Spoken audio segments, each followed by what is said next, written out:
Friends আপনারা সকলে কেমন আছেন? আশা করি সৃষ্টিকর্তার কৃপা সকলে ভালো আছেন। ফ্রেন্ডস দেখেন এটা একটা এই কাপড় মার্কেটের পাশে ঘড়ি দোকান ইত্যাদি সরঞ্জাম বিক্রি করা হয়। দেখেন এখানে লাইটিংগুলো কত সুন্দর, দোকানের সামনে এগুলা উপরে পর্যন্ত কত সুন্দরভাবে সাজিয়ে রাখা হয়েছে দোকানের সামনে।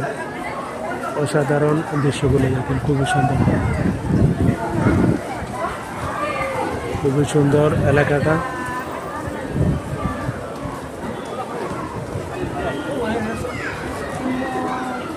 অসাধারণ দৃশ্যটা, মার্কেটগুলো খুব সুন্দরভাবে সেজেছে। ভালো থাকেন সকলে, সুস্থ থাকেন এই প্রার্থনা করি। ঈদ মানি ভালোবাসা, ঈদ মানি ভালোবাসা। দেখেন